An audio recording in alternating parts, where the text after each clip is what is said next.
We begin tonight with a dangerous situation. Hazardous air quality alerts from the Northeast to Chicago and as far south as Atlanta. Health officials are warning tens of millions of Americans in more than a dozen states to remain indoors.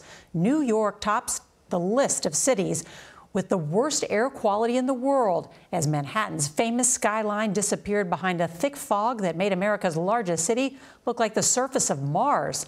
And then take a look at this on this map from the EPA. The darker the area, the more hazardous the air is to your health.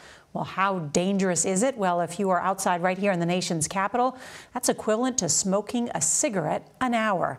And the smoke from those Canadian wildfires led to ground stops and flight delays at New York area airports.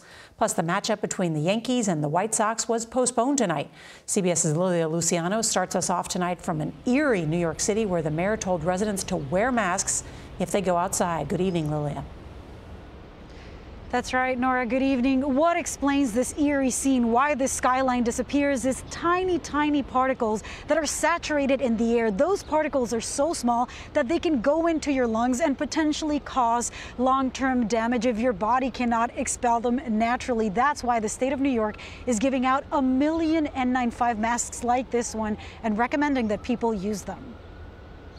Today, the sun rose over the Northeast, shrouded in smoke.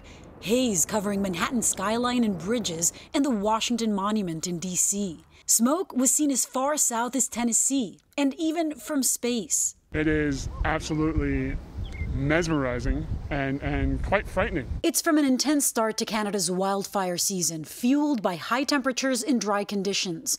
The total number of acres destroyed the first half of the year there, almost 12 times the average. This is potentially deadly if people are out, particularly if you're in one of those high-risk groups, the very young, the very old, and people who have chronic medical conditions. Time-lapse video shows downtown Manhattan this morning. By mid-afternoon, the thick smoke cast an eerie glow, making the skyline barely visible. So if you're not able to breathe and oxygenate as well, anything like a heart attack or a stroke you might be at high risk for. An N95 mask, if fitted and worn correctly, will really reduce the risk. School districts in the Northeast canceled outdoor activities today. This may be the first time we've experienced something like this on this magnitude. To protect yourself, health officials advise staying indoors, closing your windows, and using an air purifier if you have one. And if you're driving, recirculate the air in your car. What does this mean for hospitals? Hospitals could see a big influx of patients, people dealing with asthma attacks and some of the other complications from this air pollution. Doctors say if you feel chest pain, if you feel like you need to cough more or are coughing more, and if you're short of breath, definitely seek medical attention right away. Nora. Lilia Luciano with all that important information. Thank you.